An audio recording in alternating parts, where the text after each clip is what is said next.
And good morning, and welcome to another chat with Krista Pretorius and myself, Odette, on what we've decided to term Small Business, Big Leadership, where we'll be talking about everything pertaining to leadership. Sometimes it pertains to business, sometimes it pertains to church, sometimes it pertains to parenting, because as parents, we're all leaders. So welcome, Krista. It's lovely to have you here again on this Friday morning. Absolutely. Thank you very much, Odette, for having me. I'm really looking forward to today. I think it's going to be just a good time of learning, a good time of growing. And thank you for everybody that's watching, that's tuning in today. I believe value is going to be added today in more ways than one. Like Odette said, it might be in the area of business, it might be the area of family, even marriage.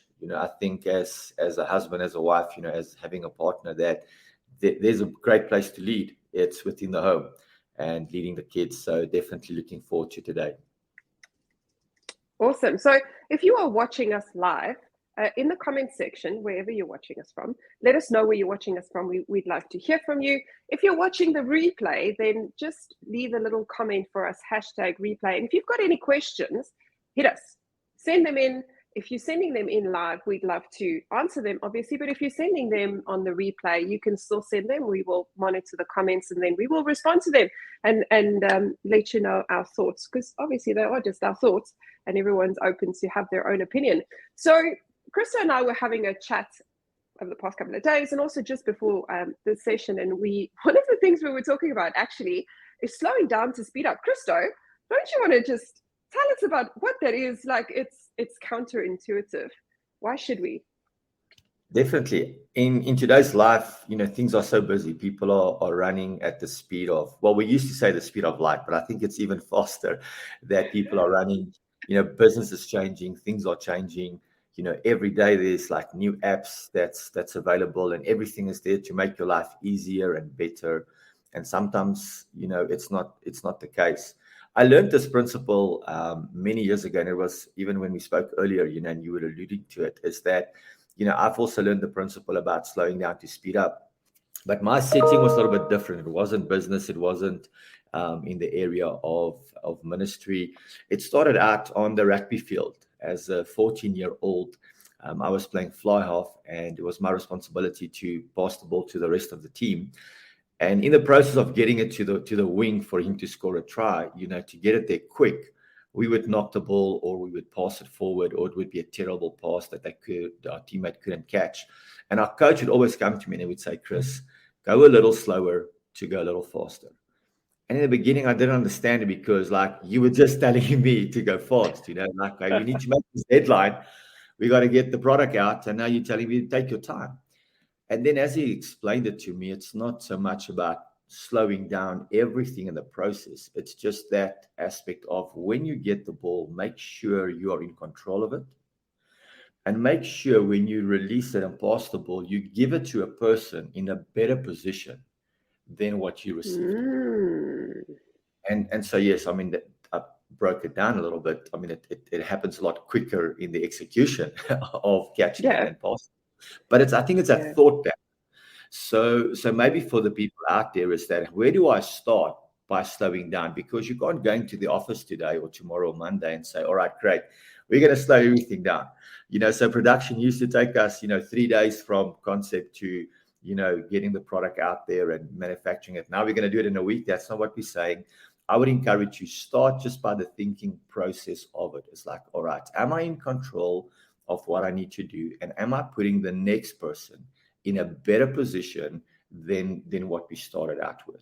And if we do that consistently over time, we will see from start to finish, we will do things a lot faster than when we have to do it all over again. We're dropping the ball. We have to once again make sure, are you on the same page? So that's for me the concept of going slower to going faster. I think it's also the concept of going slower to go faster has also got something to do with the systems that we put in place. Because if I've got to think about everything every second of the day, then your brain experiences what we call decision fatigue, and then you look for shortcuts. And when you look for shortcuts, you inevitably you're going to make a mess of it. But when we take the time to stop and go, okay, how should this work?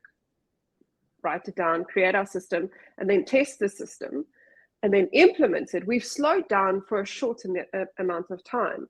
But that little bit of investment into slowing down allows you to speed up over time. It allows you to do things faster in future. It allows you to create a better production system if you're producing a product, if you're creating a service of some description. It comes down to that system that you've got in place that you've had to take the time to slow down on so that you could speed up in future. That is so true.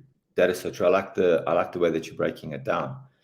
I'm thinking of, imagine you had to build a road every time you want to travel somewhere. No, thank you. Imagine nobody built a road that lasts. And so, that's terrible. People might say, why do I need a system? I don't want to have all these systems because the system is going to slow me down. We're not going to have all these systems because we want to make in-profit decisions. We want to be able to be, quick with that. And I think that, and I actually want to ask you this question, is that, have you seen people that has too many systems and where systems are slowing people down? And what would you say is that balance of having enough systems to give you progress within your company and allowing you to speed up versus, just having systems for the sake of just having a system? It's a brilliant question. I'm so glad you asked.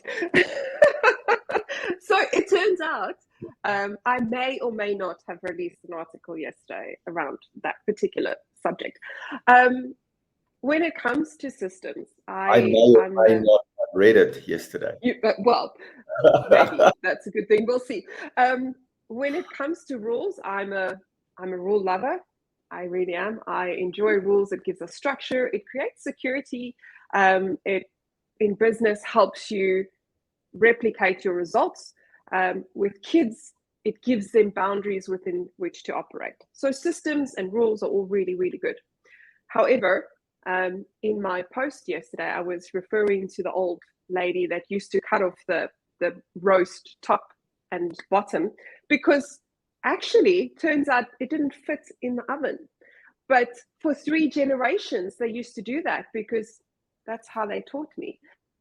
And that's what we do in business, right? We employ really clever people, especially in corporate. We get these people with these really impressive CVs. They've got this excellent experience. They've often got really, really good educational backgrounds. And then we tell them to go do this stupid thing. This is how we've always done it. Don't question it. It doesn't matter that you don't like it. This is how we do it. The problem with that is that we are stifling creativity and we're going against what we've actually employed them for, right? Steve Jobs says it best. He says, I employ smart people to do the right thing. And I trust them to do that, right? So why would you go out of your way to pay a top talent person, because they are talent, you've invited them into your team so that they can contribute to your team, and then you tell them, no, I don't need you to contribute to my team. I need you to be a pen pusher and just follow this process. No, guys, that's not right.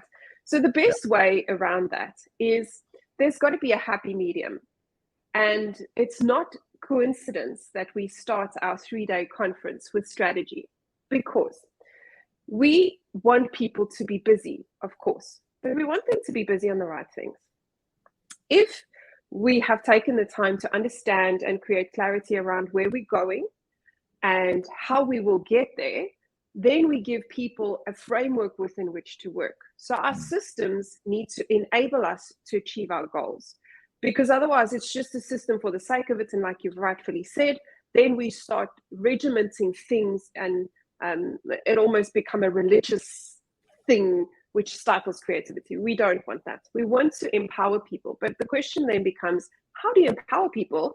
We've got a system, we want to replicate the results, but we also want to empower people so that they don't break rules, because especially in a financial environment, we don't want to be in trouble with the regulators. Well, that's quite simple.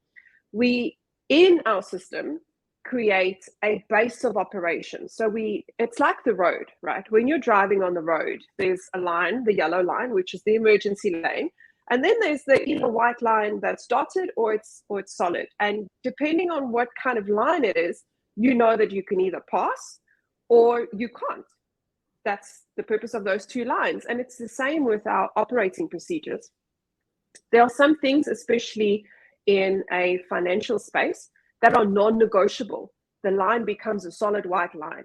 You may not steal, you cannot commit fraud, you cannot put that money in your bank account. It's a solid white line. You can't do those things.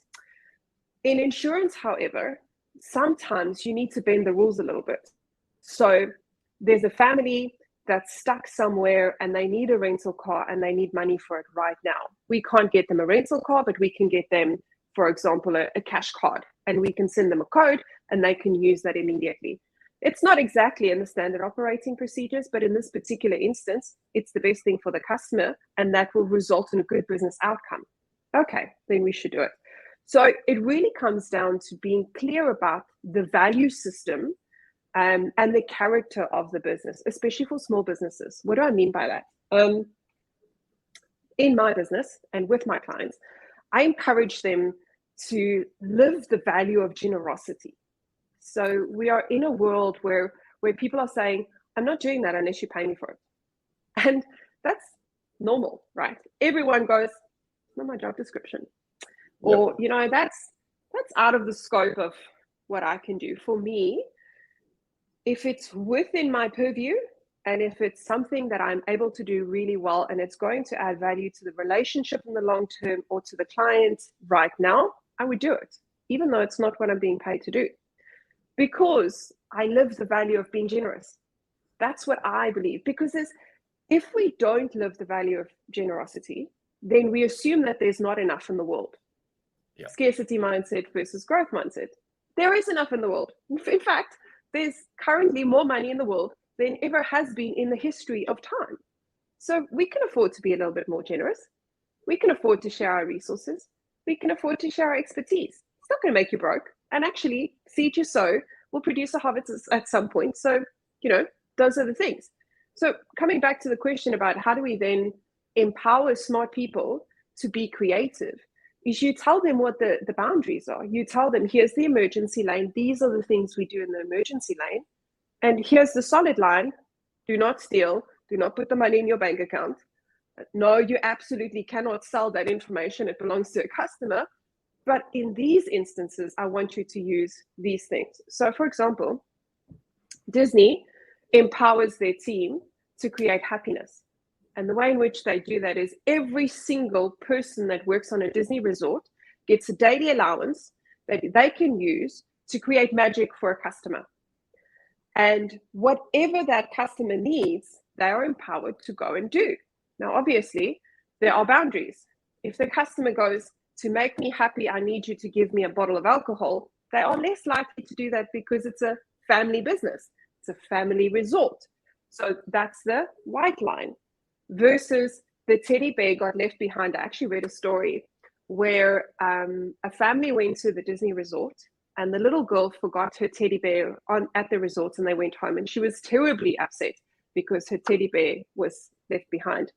The Disney Parks team took the teddy bear on all the rides and had photos taken with all the characters and sent the teddy bear back with all the photos and said, we're sorry that your teddy bear stayed behind, but he's been having an awesome time and here's a little bit of, his adventure. This is what he's been up to. Now, is that in the operating procedure? No, it's not. Did that absolutely make that little girl's day? Yes, it did. Will she come back? Mm-hmm. Is she going to nag her parents? Yep. Are they going to make more money? 100%. So that's sort of how I view the world. Yes, we need systems. And, we need to be flexible, agile. Wow. There's so much in what you said, and my mind's just brewing with questions. But I mean, I don't want to just run ahead with these questions. I think first of all, I want to encourage everybody that's watching. If you have not yet read that article of Odette, please go. Balancing Systems and Creativity, Empowering Smart People for success. It's really a great piece, and you will find so much value in it. I just want to quickly read one thing a statement that you made in there that really stood out for me. And maybe we can just go into that direction for a bit. But you said, empower smart people to use their intelligent creativity by allowing them to break a stupid rule. Now, like I said, there's so much in what you said just now.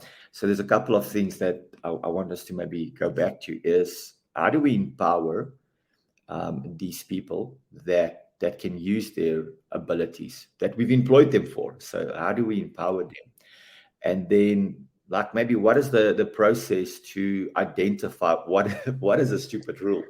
Because we've been doing things for forever. And once again, that example that you've given about the roast is so brilliant. I mean, I think it's it's really timeless, because we've all been there. We all have things in our personal life. We all have things in business. We all have things in marriage.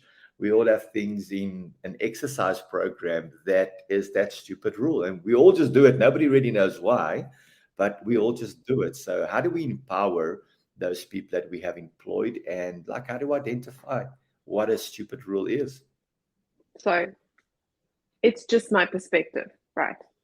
There are 1,000,001 ways I reckon you could do this. But for me, it comes down to, in business, it starts with who you employ. Are you employing for the sake of it? Are we putting a bum in the seat? Or are we deliberate in the kind of person that we put in that seat? Okay. Because if you are, for example, if your business is about rehoming lost animals,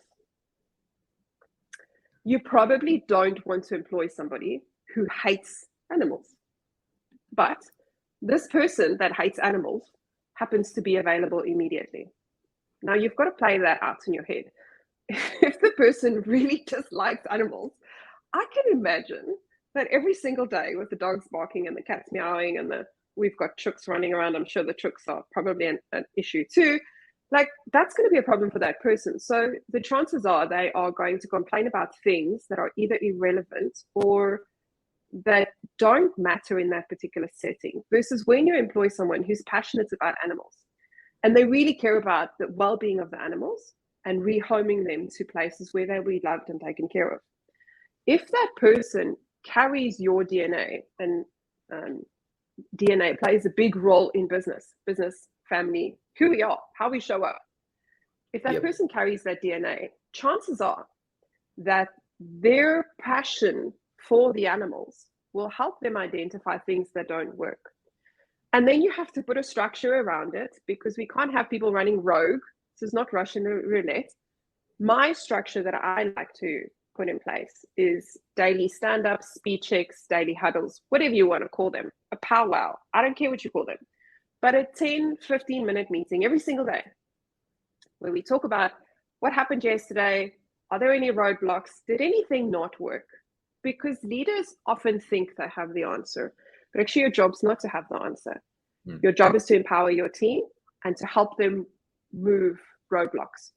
Your team will tell you what's not working. And the reality is the people that face the customer is the people who will experience the challenges and who probably know how to fix it. But those are also the people that you give all the rules to. So those are the people that will come to your daily huddle or your check-in and say, you know, Christo, there's this thing. We have this rule in the procedure that says, I must ask you for your details, even though I know that I just spoke to you 2 minutes ago.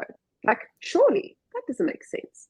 Or I have the form in front of me and it's got all your personal details, yet I still need to say, you know what, Christo, you just filled in this form online, by the way, 5 minutes ago. Can I just confirm your details? Are you joking? Are you joking? That's frustrating. No, it's a stupid rule. Is your number still 082? Yeah, that's the one you phoned. Like, are you for real? I must confirm that your number that I just phoned you on and I'm speaking to you on is the right number? No, guys, that's a stupid rule. So those people will come to you and say, you know what, like, people get very irritated when we ask them that question. I kind of see why.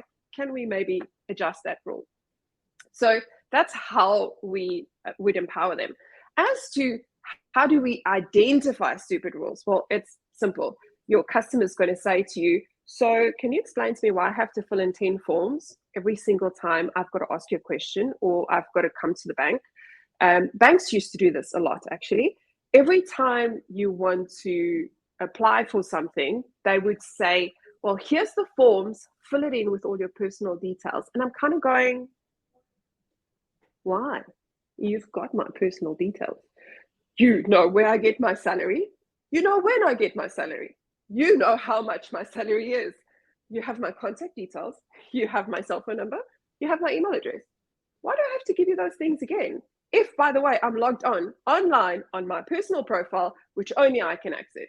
Like, stupid rule, maybe, like it's contextual. So this is not something that you can say, so there's a silver bullet, and the process we follow is this.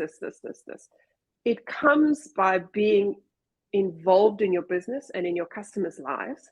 I like that. And when you are, then you notice things that just don't work really well for your customers. And I also want to point out that sometimes things happen that work in the industry, but they don't work in your business or they don't work for your customer. Just because the industry says this is how it should be done does not mean that this is how it should be done. Take, for example, Naked Insure. So Naked Insure has completely broken all the rules as far as insurance is concerned. They don't have a lengthy sign-up process. They don't ask you for your DNA when you sign up. Like, they just go, okay, you need insurance. What do you need to insure? They also don't require you to insure your entire house. You can insure just your cell phone or just your mouse. Like, you don't have to have a full portfolio with them. And you can only insure it for 4 days if you want. That goes against everything insurance is created to do. It's breaking a stupid rule, but that's what customers want. I'm going on holiday for 5 days. I'm taking my camera. I just want to insure my camera. Okay, cool. Let's insure it. Break a stupid rule. So let me ask you this. Given that context, how would you apply breaking a stupid rule in your team? You're asking me or you're asking the audience? No, I'm asking you. I think it comes down to this, and it's actually a question I wanted to ask you. But so this is how I would look at it: is, am I more sold out to the rule or to the vision and the progress of the company? Because I think that's where it starts. Where I would start is to ask yourself, those type of questions, like why are we doing these things? Yes, it made sense to do it 10, 15 years ago, but it's of no value. I actually saw an article the other day where somebody was still speaking about in their processes, you have to fax the proof of payment through to the client.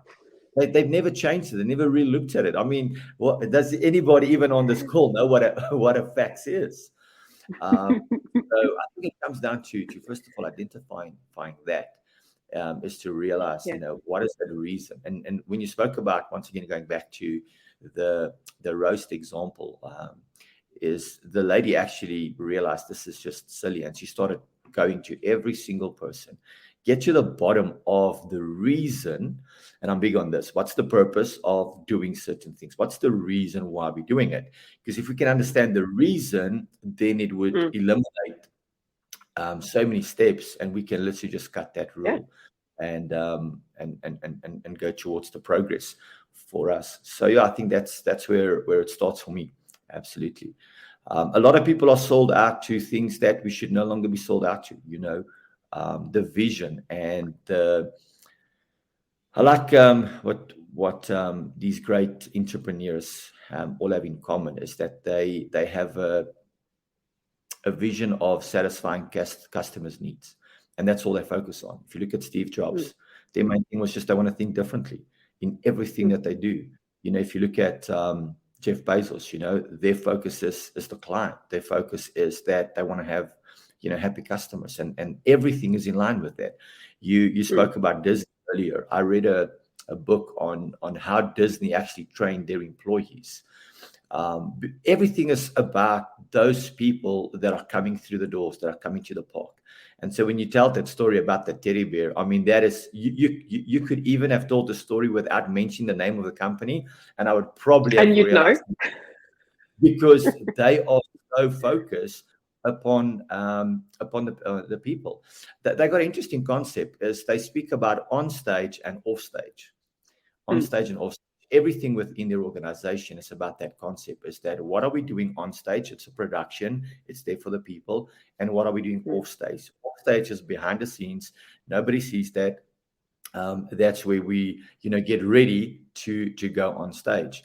And I think within our organizations, it's important to have, those places where people know, listen, if I drop the ball, I can drop it here. And there's a safe environment for everybody that's going to contribute towards that. And when we get to the place of execution, there's a certain way that we're doing things. You were speaking earlier about the emergency lane, and making decisions within that emergency lane. I like that concept. I haven't heard that before. Maybe I've been more into this area where we speak about ICU decisions. When are we making decisions that is critical? But I like what you say, the emergency lane. Maybe how did you come up with that concept? Of using that terminology within the structure of your business? We all drive on roads. I didn't come up with roads. I have no idea who came up with roads.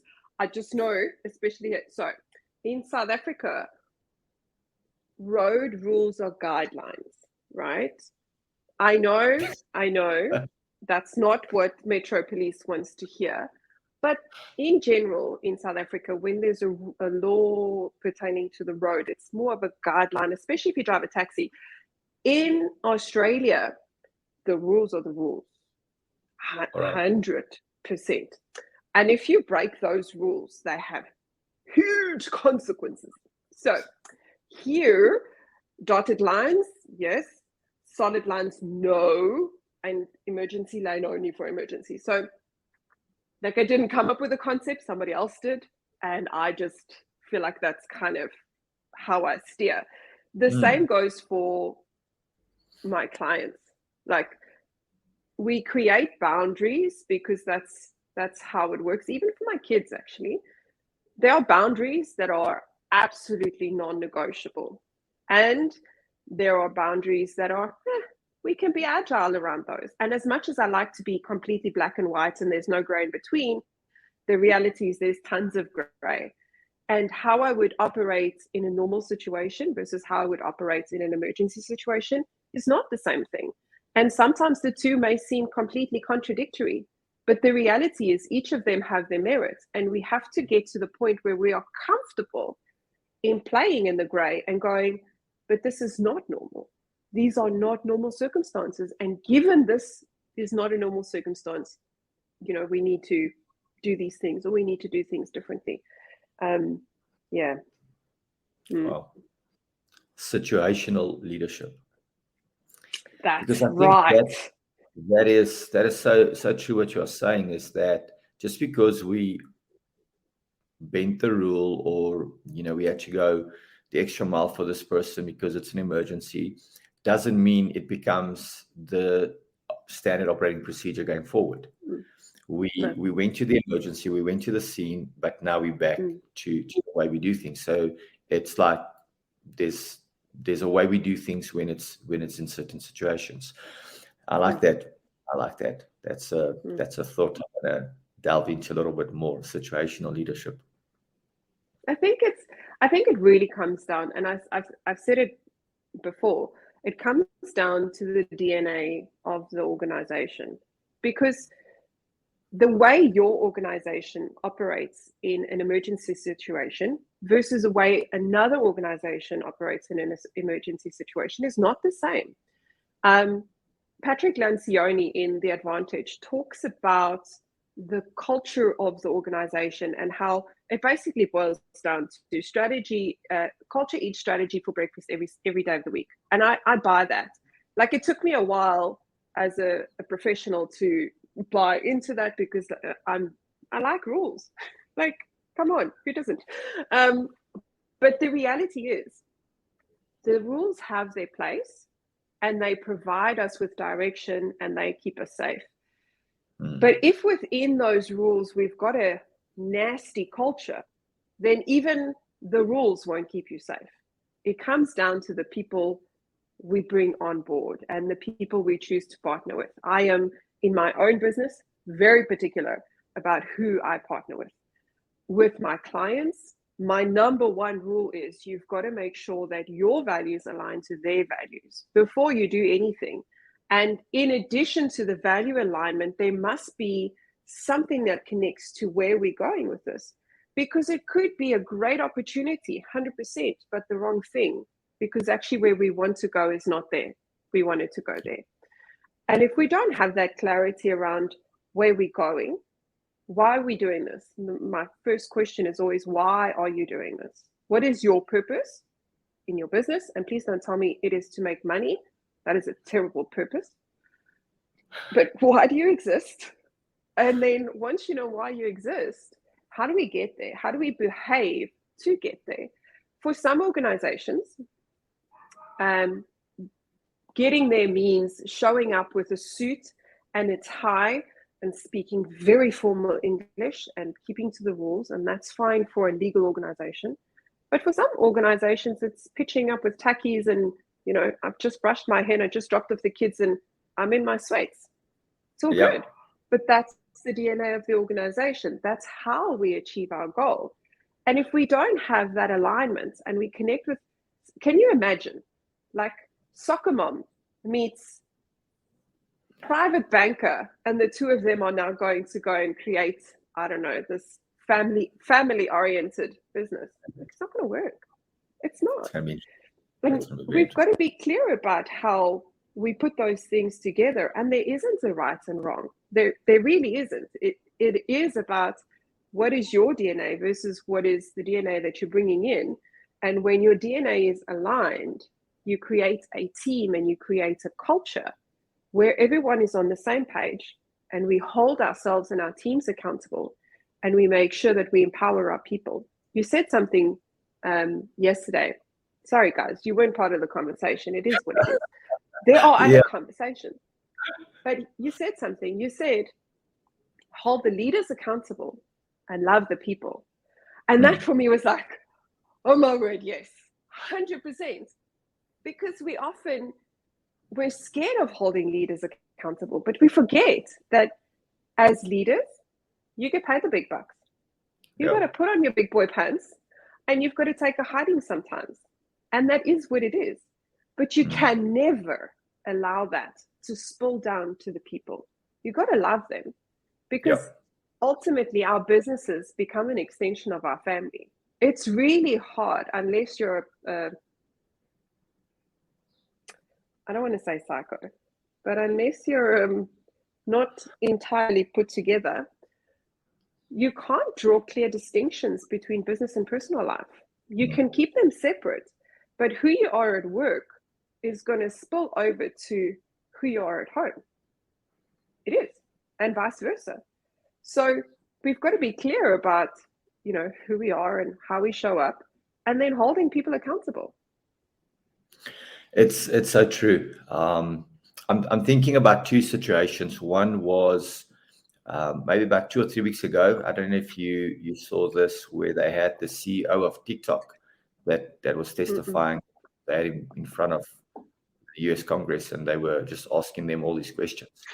And, you know, I'm not going to go into, you know, who's right and who's wrong, and where is our privacy, and is it a danger to our society? What I absolutely took from the interviews that I saw, and I didn't see the whole thing. I just saw some snippets on social media. But the CEO, he took all the responsibility. Like, he took everything upon himself. He wasn't blaming people. He wasn't, you know, shifting responsibility. You know, he was, to the best of what I saw, taking the responsibility and trying to come to a solution. Then we fast forward to what's happening in South Africa currently, where we have, I think it's the, now the name eludes me, the Tabu case, gentleman that escaped from prison a year ago, and he Yeah, so he's a murderer, serial rapist.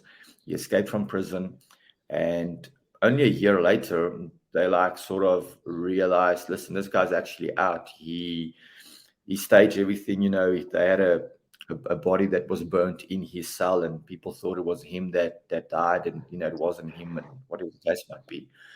But now the security company, the prison, the actual prison, nobody takes responsibility. Everybody is blame shifting. Everybody's like, no, but this wasn't on, and we're still waiting for the investigators to let us know, how he escaped. How did this guy walked out of prison, and nobody knew about it.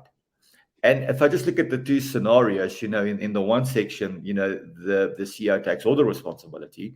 In this other scenario, well, first of all, the company, the security company, never even pitched for the initial court date for the hearing. Will be available Easter.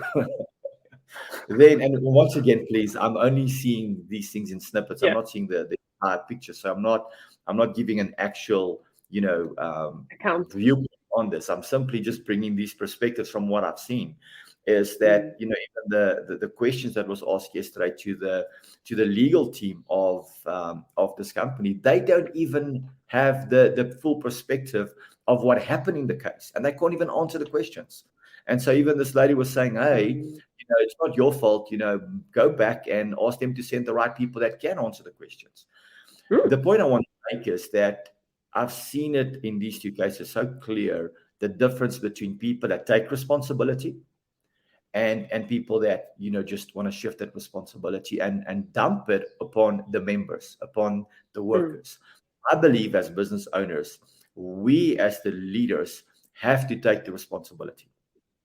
Absolutely. Whatever the case, we take that full responsibility. It is your company at the end of the day. I know you have employees, you pay them, and I know these things. But at the end of the day, we can't shift that upon the members.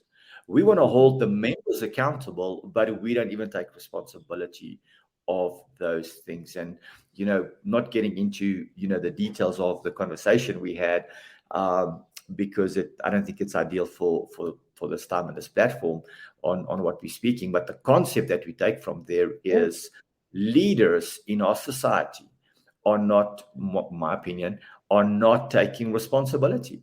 We are responsible. We have to love the members. We have to, when we say members, I speak about your team. I speak about the people that are working for you. I speak about everybody. Your family, your kids. Like I almost want to go to what we spoke about yesterday, but like we don't want to get political and all of that. But we as leaders have to take responsibility. One of my favorite people these days is Jordan Peterson. And he speaks about this concept of allowing your kids to do dangerous things carefully. Yeah. Allow your kids to do dangerous things carefully.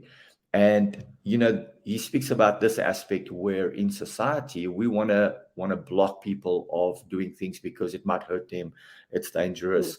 And obviously me becoming a dad in the next 2 weeks, I'm all about how do I need to raise my kids. And I like this concept is that it speaks about being involved as a parent. You are involved, you're aware, you are there. It's not that you just allow your kids to do everything. No, you are involved there, but you are watching what they are doing, and you are allowing them to take those risks. You are allowing them to break that rule. You are allowing them to explore, but you still take responsibility of the parent of being there and assessing the situation and jump in whenever you need to jump in. And I think it almost like comes full circle about everything that we have spoken today is how do we empower people? How do we build this team? How do we give people the opportunity to break a rule, but we don't want them to be rule breakers? It's being involved, being there, having an overview of what's going on within your organization and allowing the people to play to their strengths and stepping in when you need to step in and not overpowering by setting all these things in place, because that's going to kill creativity every day of the week. while you were talking about the taking responsibility and accountability as a leader, a thought popped in my head around the Disney on stage, off stage. Yeah. And I think this is the distinction that businesses miss. On stage, with the customer, it works. We make sure that you are taken care of. That does not mean that you get away, right? If something has happened, the guy taking responsibility at TikTok, something in his team is broken. He is sitting in front of Congress going, yep, we did that. We probably shouldn't have done that.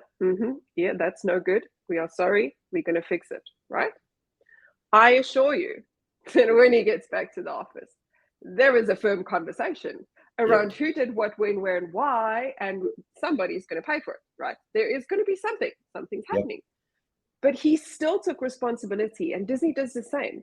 When it comes to delivering for the customer, Disney makes sure that the customer gets this magical experience at any cost, right? But and I'm not saying create a magical experience at any cost. That's their business model. And it works for them. Probably not going to work for anyone else. But when they get off stage, there is a review that takes place. And that's sort of where the speed checks comes in, where we go, Christo, this, and this happened. That probably wasn't appropriate. Yeah. We need to fix that. Or you did these things, or you didn't do these things. We managed to sort out the customer, because that should always be our first priority, making sure that the customer is taken care of. If they feel taken care of, they will continue to come back. That does not negate the requirement to have a conversation afterwards to say, but guys, these are the things that went wrong. We do an after action review. This went wrong. We need to fix that. We need to address that. And then we come full circle and we implement the changes. The people still need to be empowered. Same with your kids. I had a leader many years ago that said to me, I would totally let my kid put their hand on the hot plate after I said it's hot, don't touch it. And I was like, what the hell? Why would you do that? They're going to burn. He goes, yeah, but they're going to touch the plate and they won't do that again. Next time when I say don't touch it, they'll know. I was like, what? I didn't have kids at the time, but I totally get that. I many times have a conversation with my kids where I go, okay, you can choose to do that. There will be consequences, and you have to decide whether you're okay with taking those consequences. Obviously, I won't let my kids jump into the fire. Obviously, I'm not going to let them jump off a bridge. But there are other things in life where you kind of go, yeah, you can try it out. You won't die. There'll be consequences, but you won't die. You'll be fine, and you'll learn from it. And I think that is so awesome. But that's also the part that we need to play as leaders, as parents, as business owners, to go, know what the consequences are, be clear about them, don't be secretive, and then afterwards fire the dude because he took a risk. That's not okay. But, let it play out. See where it goes. Yep. Yeah. Definitely. Tabu Bester, that's the last name. Yes. Tabu Bester. The guy that escaped from prison a year ago. Yes. South Africa, the land of opportunities. I tell you, and once again, I like to look at these things, and once again, I'm not saying that TikTok and the CEO, they're doing everything right. I liked his demeanor. I liked the way that he approached the thing. He was writing down the whole time. Whenever they asked him a question that he didn't have an answer to, he would write something down, and maybe it was just the perception that I received, but it was the thing of he's taking responsibility. And I'm simply using these two situations to point out, like, one situation where somebody is clearly taking responsibility for their actions, and on the other side, completely not taking responsibility at all, refusing to answer questions, refusing to even comment, And for me, I've got the saying, how we do one thing is how we do everything. And if that's the way things happen, in the high court, and nobody takes responsibility, and you don't see the top people there, then it's most probably how a lot of other things and situations, take place. People, I heard this, kids know when you don't tell the truth. You can fool adults, but you can't fool kids. Kids will pick up a phony much quicker than we do. And so with that is many times business owners think that the employees or the customers are unaware of how certain things work and don't work. And they're not. They're not silly. They pick those things up very quickly, and we can try and mask those things. They see it a mile away when you don't take responsibility. They see it a mile away when you come with things that you haven't thought through, when your team is not on the same page. You can try and promote that we're in unity and, we all sold out to this new product that we're launching, but people can see it a mile away. And I want to encourage you out there is, if you're a leader, if you have a small business, start taking responsibility of everything. You have to take responsibility of every single thing that happens within your organization. How you off stage handle that is a different section from versus doing it on stage where people are seeing that. We have this concept that we compliment, in front of people, and we confront, obviously off stage. So we're not going to confront and correct people, on stage. I've seen this so many times as well, Odette. Maybe you've seen this. You go to a restaurant and you're not happy with the service, and you ask for the manager. And what does the manager do? He corrects the employee in front of you. He chews out the person in front of you. It's terrible. And I'm like, what are you doing? That's not what I asked for. That's not how I even expect you to handle it. Just before COVID, I went to this very, very well-known furniture shop in South Africa. And I was just asking, for some service. And there was probably about 3 or 4, not even managers. I think they were like even higher up, senior managers, maybe even top execs within the company. And they were having like a little meeting. They don't even help me.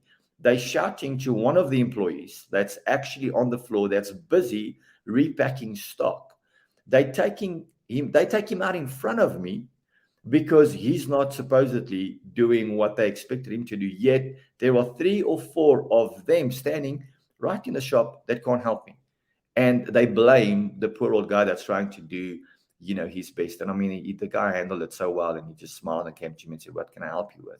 But I don't think I've ever been back to that shop, because that is not leadership.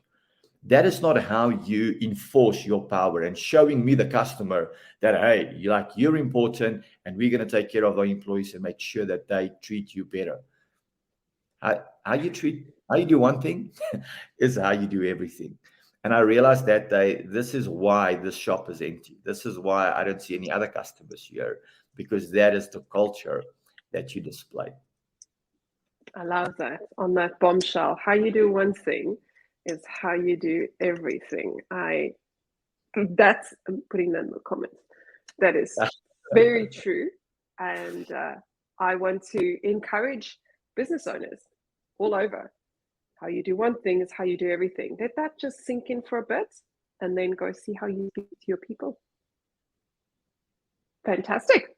It was such a lovely pleasure to have you here again today, Christo. It was awesome chatting to you. I think there were 1,000,001 nuggets of things that you said where I'm going, oh. So what I'll do next time, if I remember, is I'm going to pop them in the comments, because there are some things that you say, I'm just like, oh my word, we need to hashtag that. So I started. One of them is hashtag keep it real. We have to keep it real, because customers are looking for real businesses who care. We have decided to make this a more regular conversation. So keep an eye out for updates as to when these conversations will take place. Again, if you join us watching the replay, or if you're listening to the podcast, leave us a comment, give us your questions. We'd love to hear from you. Thank you so much for joining us. And thank you, Christo, for joining us. And good luck with the baby that is on the way. We are super excited for you, and we celebrate with you. Thank you very much. I really appreciate it. And thank you for everybody that's tuning in. We really appreciate your participation. Have a great day. Cool. Cheers, guys.